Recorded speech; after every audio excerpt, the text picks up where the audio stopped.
Morning, it's day 65, I think. There's a couple other people here with me.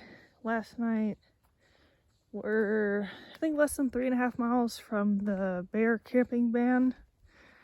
So we were a little worried that we were gonna have an issue with the bear, but did not. It is almost 9 o'clock. I am stretching. Where's my bag? And my bag is packed up. So I'm almost ready to move out. I don't know how well the fog shows up, but like the grosser it is out, the slower I move, which is awesome. I didn't really finish off yesterday's video because I was like overheating, and then when I got to the water source I drank a full liter of water, and then of course it started raining and it cooled down a lot. Then we came up here. Oh, there was a lady from Singapore, I think. I can't remember what her name is. She was slack packing down, and she said that the shelter was full. The Vandervelter shelter or something like that. But also apparently there's like a half-mile walk to get water up there, which I don't know why they would do that. There's a couple places where you get a view through the trees, but nothing super spectacular. Looks like the fog is burning off a little bit, maybe. Surprised the azalea's still blooming. Most of the ones I've seen have been super wilty. So it's not especially warm out this morning. I think it's only like 60 something, but humidity feels very high. And we're kind of walking close to these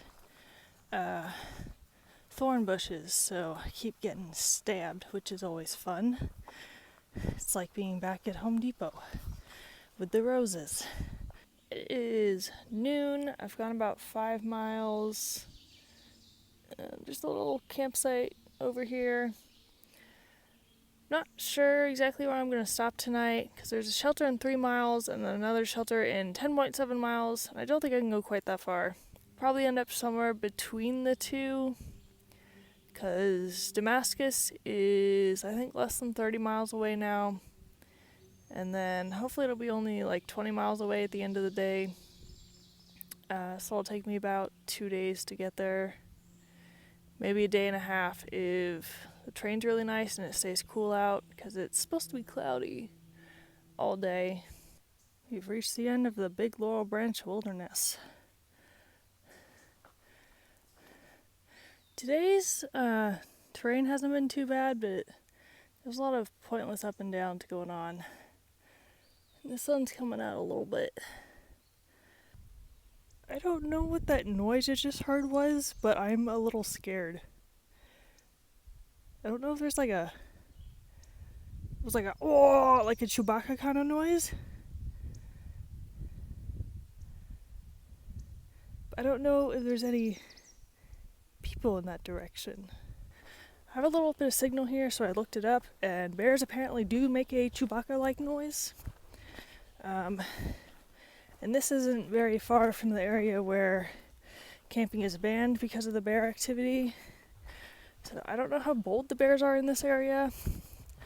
A couple of weeks ago I saw on Facebook that, I think it was in like Pennsylvania, a bear had charged at some people, and they had to actually like fight it off. And I guess in that area they were told by the ridge runner to like keep moving and not stop because there was a problem bear. So I hope the bear stays wherever it is and doesn't come over here. Orange dude. I think they might actually be newts, not salamanders like I thought.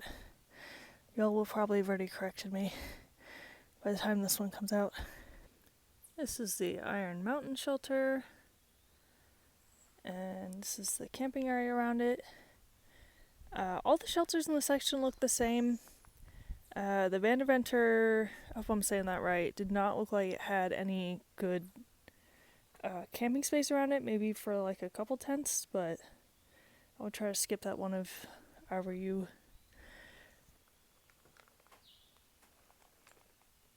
Where'd he go? There he is.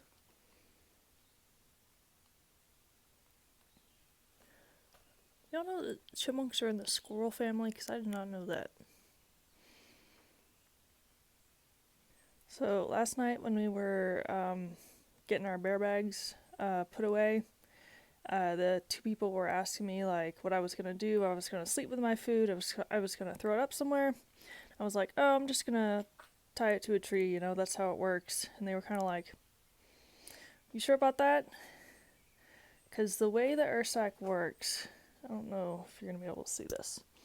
So I think this is actually two trees, but you want to find one tree that has like a V shape in the middle that's fairly thick, and you tie it about chest height, and the idea is that the bear is not going to be able to take it off of the tree, and it's not going to be able to rip it open. But I've seen a couple like pictures where the bear had they just like attached it to one of these kind of trees, and the bear got it on the ground and was able to rip it open. That's why it's important to hang your food up, because bears will keep coming back for food. The Ursack's kind of controversial, because some people are like, it works, and some people are like, no, it doesn't. But I've liked it so far. I haven't had any issues. Foghat actually told us a story about when he was in Pennsylvania. A bear was kind of like stalking his campsite for 5 hours, and it didn't get his bag open or off the tree, but it did dent the heck out of his jet boil.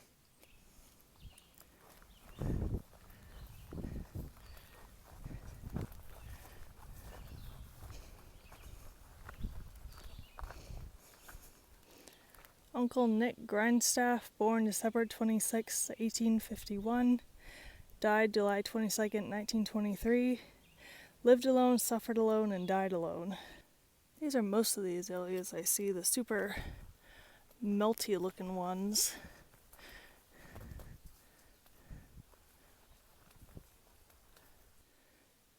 A lot of waterish crossings in this area.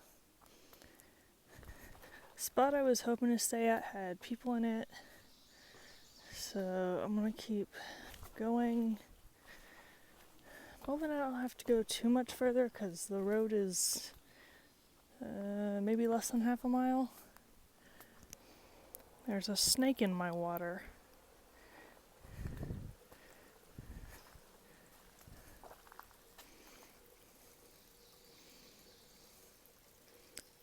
It's probably taking a bath. We shouldn't peep too much.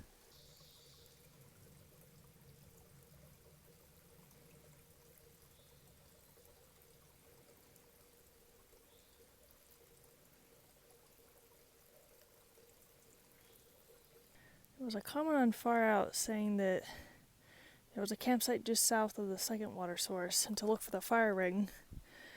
It was way back here. I mean, not like way, but I walked up to that spring, harassed the snake, and then came back. And this looks like a decent spot to set up. I might try to, I don't know if I can move this one, but try to move this out of the way a little bit and set up here tonight. I'm set up, obviously. I'm going to stay here tonight. According to Far Out, I've done 12.14 miles, which is pretty good. I don't think I'm getting enough calories. I think that's my current issue with why I can't go very far very fast. So that's great. I'm hoping the outfitters in Damascus will have some of the backpacking meals, because apparently if I'm left to my own devices, I don't get enough calories in my body. Damascus is, I think, like 21 miles away, 22, something like that. So if I can knock out 12 miles or so tomorrow, then I'll have 10 miles after that. That'll get me in at a weird time, so maybe I need to rethink that. Anyway, thanks for watching, and I'll see you tomorrow.